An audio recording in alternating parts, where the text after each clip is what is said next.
Assalamualaikum warahmatullahi wabarakatuh, teman pecinta sejarah. Apa kabarnya hari ini? Mudah-mudahan dalam keadaan sehat dan selalu dalam lindungan Allah Subhanahu wa Ta'ala. Bertemu lagi dengan saya Anissa Amisani di program Baca Sejarah dan masih di serial Kronologi Sejarah tahun 624 Masehi. Ada 4 peristiwa dari dalam dunia Islam yang terjadi pada tahun 624 Masehi atau bertepatan dengan tahun 2 hingga 3 Hijriah. Yang pertama adalah perubahan kiblat dari Baitul Maqdis di Al-Quds ke Ka'bah di Mekah. Peristiwa yang kedua adalah Ghazwah Badar dipimpin oleh Rasulullah SAW dan kaum muslimin pada saat itu mengalahkan Quraisy.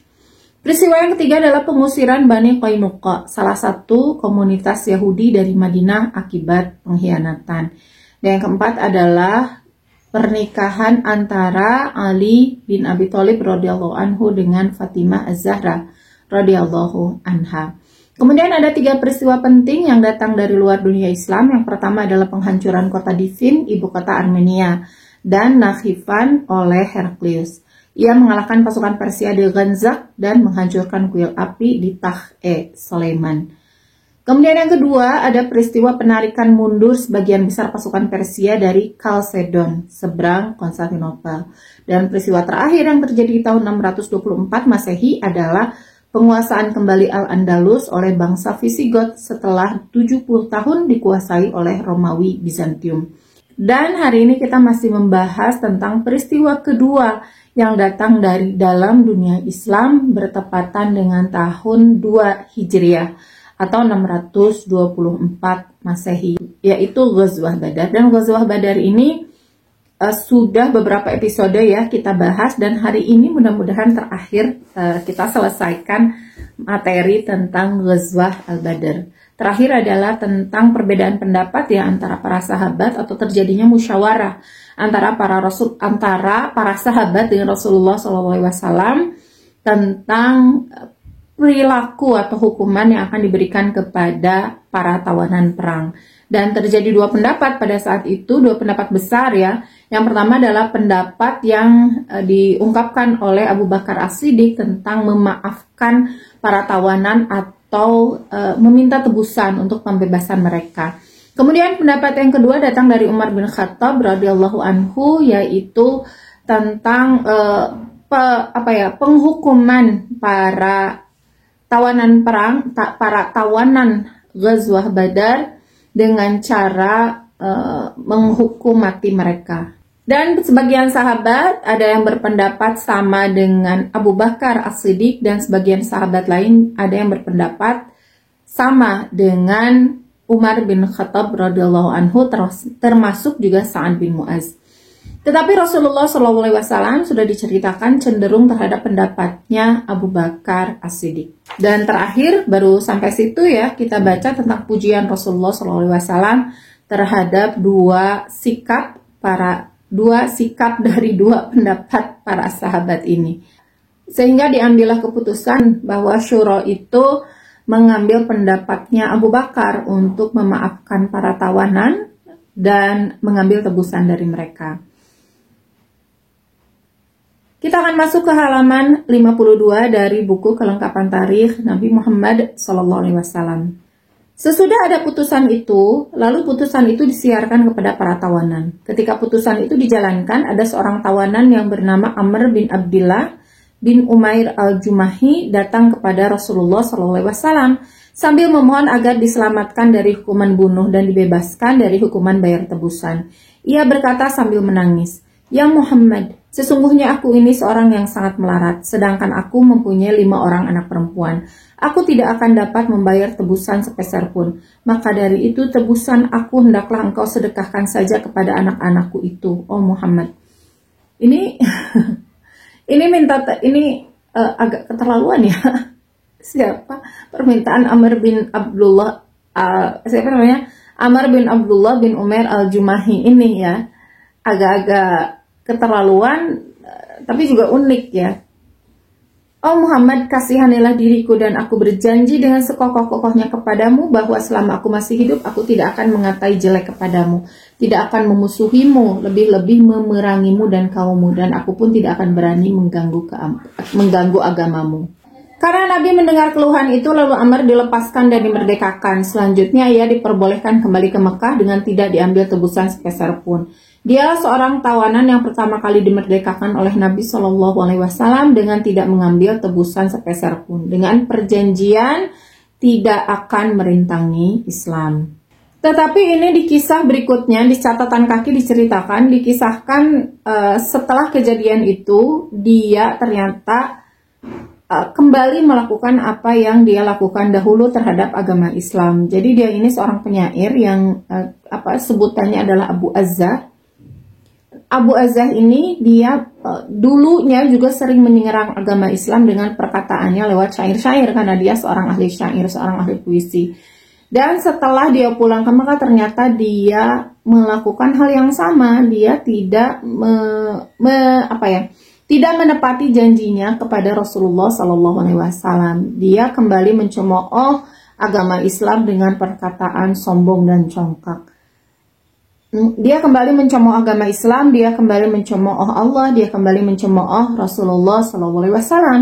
Dan dengan congkak dan penuh kesombongan, dia malah mengatakan kepada orang-orang Mekah bahwa dia telah berhasil menipu Muhammad Sallallahu Alaihi Wasallam, itu katanya. Dan hinaannya tidak berhenti, dia terus melakukan apa yang sebelum perjanjian dengan Rasulullah itu dilakukan. Jadi intinya dia mengingkari dan malah mengolok-olok Muhammad dan sahabatnya sudah kena tipu sehingga aku dibebaskan bahkan tanpa tebusan, dia bilang, dengan keahlianku dan sebagainya. Lalu dia melakukan kembali penghinaan-penghinaan terhadap Rasulullah SAW sehingga pada perang Uhud itu selang tidak lama ya setelah perang Badar, nanti dia itu akan mendapatkan hukumannya dan tidak lagi diampuni oleh Rasulullah SAW. Kemudian ada tawanan lain, yaitu Abbas bin Abdul Muthalib. Di sini Rasulullah SAW meminta agar pamannya itu membayar tebusan dan bahkan meminta agar Abbas bin Abdul Muthalib itu, pamannya itu, menebus bukan hanya dirinya sendiri, tetapi menebus untuk Aqil bin Abi Thalib, kakaknya Ali ya, juga menebus untuk Naufal bin Harith, sama-sama saudara sepupu Rasulullah dari Harith, dari kakak tertuanya Abbas bin Abdul Muthalib. Mengapa engkau menyuruhku supaya membayar tebusan, Muhammad? Sedangkan keluar dari Mekah ini saja karena dipaksa oleh orang Quraisy, bukan atas kemauanku sendiri. Dan engkau pun mengerti bahwa aku ini seorang yang telah Islam, jawab Abbas. Nabi SAW berkata, oh pamanku, aku tahu dan mengerti bahwa engkau keluar karena terpaksa. Dan aku pun mengerti bahwa engkau juga seorang paman yang telah lama mengikuti Islam. Akan tetapi, pada hukum zahir, engkau harus membayar tebusan kepadaku, karena hanya Allah yang mengetahui keislaman engkau. Aku harus menjatuhkan sebagaimana tampaknya. Abbas berkata, sekarang aku tidak mempunyai uang untuk menebus diriku, karena harta bendaku telah kutinggalkan untuk kaum kafir Quraisy. Aku tidak mampu membayar tebusan. Lalu Nabi berkata, mana harta benda engkau, hai pamanku, yang engkau serahkan kepada Ummu Fadl, istri Abbas di Makkah, ketika engkau hendak berangkat ke Badar, ketika engkau berkata kepada Ummu Fadl, aku tidak mengetahui segala apa yang terjadi terhadap diriku, maka dari itu, jika datang suatu keadaan yang tidak diinginkan kepadaku, maksudnya mati, ini harta untukmu, Ummu Fadl. Ini untuk Abdullah, ini untuk Ubaidillah, ini untuk Fadl, dan ini untuk Utsman. Abbas bertanya, siapa yang berkata begitu, Muhammad? Nabi SAW menjawab, engkau lah yang berkata begitu kepada Ummu Fadl ketika itu. Bahkan engkau juga berkata kepadanya, kalau nanti aku mati, aku meninggalkan kamu dengan kekayaan, sambil engkau tertawa, bukan? Abbas berkata, siapa yang mengabarkan begitu kepada engkau, hai Muhammad? Padahal ketika itu tidak ada seorang pun yang mengetahui selain Ummu Fadl sendiri. Nabi menjawab, Allah sendiri yang mengabari begitu, lain tidak. Abbas berkata, demi zat yang mengutus engkau dengan benar. Sungguh aku percaya benar-benar bahwa engkau itu pesuruh Allah. Pendek kata, Abbas tetap disuruh oleh Nabi untuk membayar tebusan untuk dirinya sendiri dan untuk orang-orang yang menjadi tanggungannya. Akhirnya Nabi Muhammad SAW membebaskan mereka setelah Abbas membayar tebusannya. Jadi begitu ya, dan ini menjadi salah satu kisah yang diambil oleh ahli sejarah yang mengatakan bahwa Abbas itu sebetulnya sudah masuk Islam sejak awal. Jadi di sini ada percakapan antara Rasulullah SAW dengan Abbas bin Abdul Muthalib, bahwa Rasulullah SAW meminta tebusan bukan hanya untuk Abbas dirinya, tetapi juga untuk ponakan-ponakan Abbas. Dan meskipun tadinya menolak untuk memberikan tebusan, karena tebusan itu bukan suatu hal yang murah ya, tebusannya itu lumayan mahal. Apalagi untuk 3 orang. Tadinya Abbas bin Abdul Muthalib itu berkelit karena dia sudah masuk Islam. Dia merasa tidak perlu memberikan tebusan karena dia sudah masuk Islam gitu.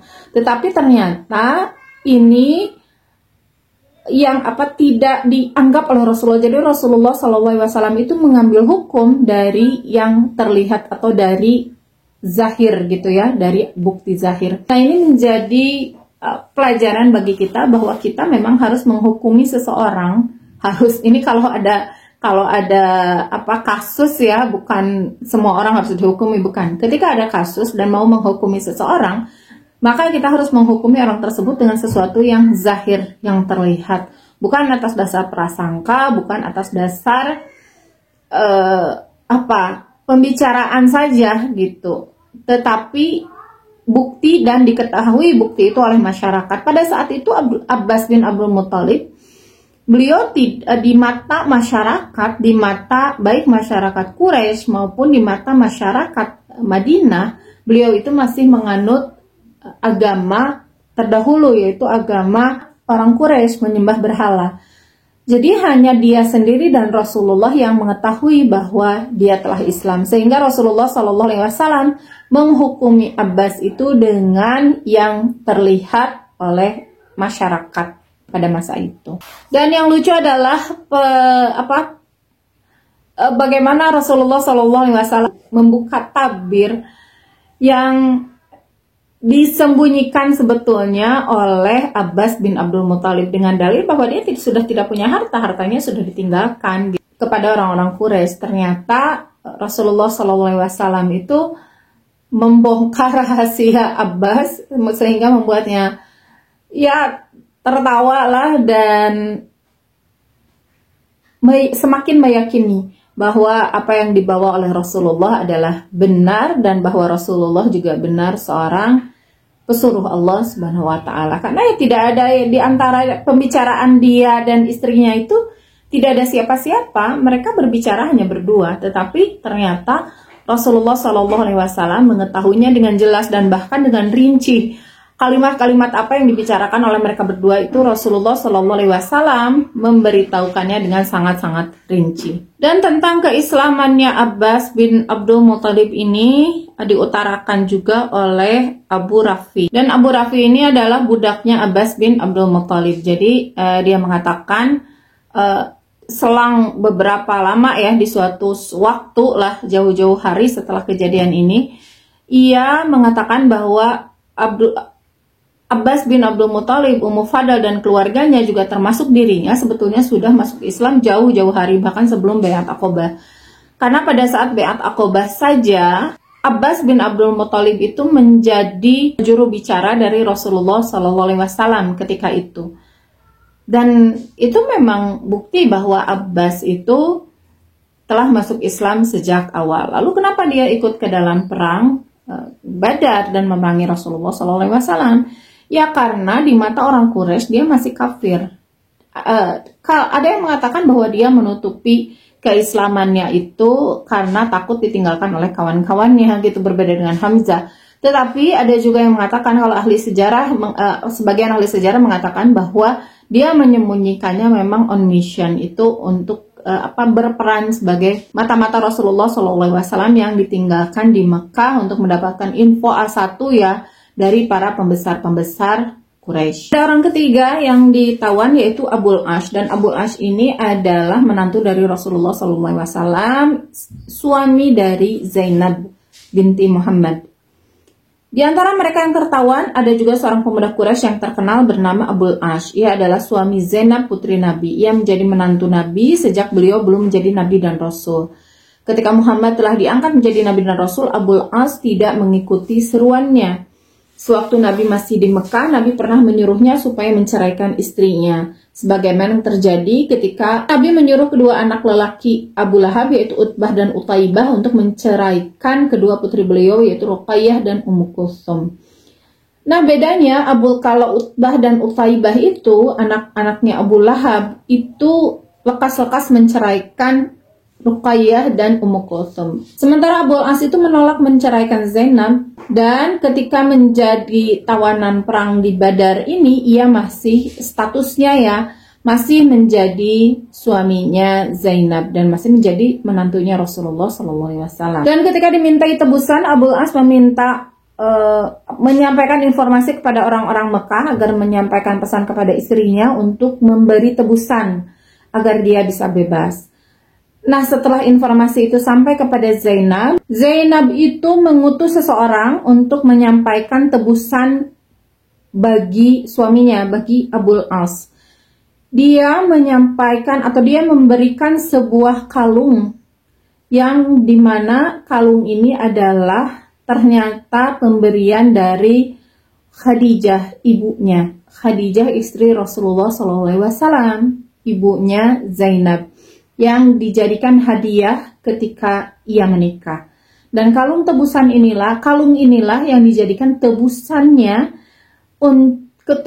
untuk kaum muslimin, tebusannya kepada kaum muslimin untuk suaminya Abul Ash. Dan tentu saja ketika tebusan itu sampai kepada Rasulullah SAW, Rasulullah diperlihatkan kalung itu untuk menebus Abul Ash.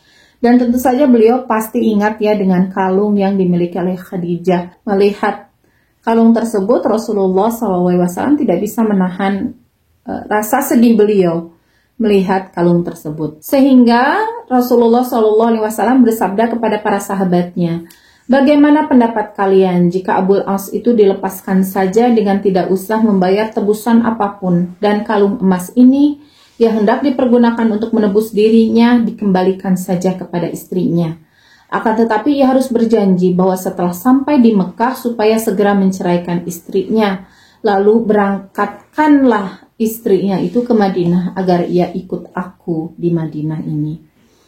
Dan semuanya setuju tentu saja, apalagi melihat wajah Rasulullah yang begitu bersedih ya melihat kalung tersebut. Para sahabat menyetujui hal tersebut dan disampaikanlah keinginan Rasulullah itu kepada Abul As, dan Abul As itu menyetujui apa yang disampaikan oleh Rasulullah. Dan demikianlah terjadi apa yang direncanakan tersebut. Abul As kembali pulang ke Mekah bersama dengan dua suruhan Rasulullah SAW, yaitu Zaid bin Harithah dan seorang lagi dari golongan Ansor, tetapi tidak disebutkan namanya. Keduanya diperintahkan supaya menjemput Zainab di luar kota Mekah dan mengantarkannya sampai ke Madinah. Sesampainya Abul Ash di Mekah, ia lalu menceraikan istrinya dan menyuruh dengan segera supaya ia lekas berangkat ke Madinah. Zainab sudah tentu menerima perceraiannya. Kemudian ia pun bersiap-siap berangkat ke Madinah dengan hati yang gembira. Selanjutnya, Abul As tetap menjadi seorang musyrik di Mekah dan istrinya mengikuti Nabi SAW di Madinah. Tentang Abul As ini sendiri ada peristiwa khusus ya setelah peristiwa ini. Jadi beliau itu tidak lama sebetulnya tinggal di Mekah, jadi hanya menyampaikan amanah-amanah, titipan barang dan sebagainya kepada orang-orang Mekah. Lalu dia singkatnya itu masuk Islam dan menyusul Zainab, menyusul istrinya di Madinah dan masuk Islamnya waktu di Mekah ya, tetapi ia kembali kepada istrinya, dan oleh Rasulullah SAW mereka dibiarkan bersama kembali tanpa pernikahan lagi. Jadi dengan pernikahan yang pertama gitu, yang dahulu, jadi tidak dinikahkan kembali gitu ya, meskipun sudah terjadi perceraian. Itu tentang Abul As. Ada tokoh berikutnya yaitu Sa'id bin Yazid. Di antara tawanan perang Badar ada seorang yang bernama Sa'id bin Yazid, yang ketika terjadi pertempuran ia menjadi pembawa bendera kaum Quraisy. Sesudah ia membayar tebusan kepada Nabi Shallallahu Alaihi Wasallam, ia pun dimerdekakan lalu segera kembali ke Mekah. Kemudian ada Abu Azid bin Umair. Ia adalah saudara kandung dari Mus'ab bin Umair radhiyallahu anhu. Ia ditebus oleh ibunya dengan 4.000 dirham dan ia pun dimerdekakan oleh Nabi lalu ia segera kembali ke Mekah. Kemudian ada orang terakhir yang diceritakan di sini, ini yang diceritakan orang-orang pentingnya ya. Walid bin Walid. Walid bin Walid ini ditebus oleh kedua saudaranya yaitu Khalid dan Hashim lalu dimerdekakan oleh Nabi. Dengan segera ia kembali ke Mekah. Akan tetapi setelah sampai di Mekah dengan tidak disangka-sangka oleh kedua saudaranya ia menyatakan mengikuti Islam. Karena itu kedua saudaranya bertanya kepadanya, "Mengapa kamu tidak mengikuti Islam sebelum kami menebusmu?" Jadi rugi banget nih kalau mau masuk Islam sebelum ditebus lah, gitulah bahasanya ya. Ia menjawab, "Kalau aku ikut Islam sebelum ditebus, aku khawatir kalau Islamku nanti terhitung Islam karena takut ditawan atau dibunuh. Sehingga sudah tentu ia akan mendapat celaan dan cercaan dan karena kejadian itu sudah barang tentu ia mendapat celaan dan cercaan, hinaan dari kedua saudaranya ya.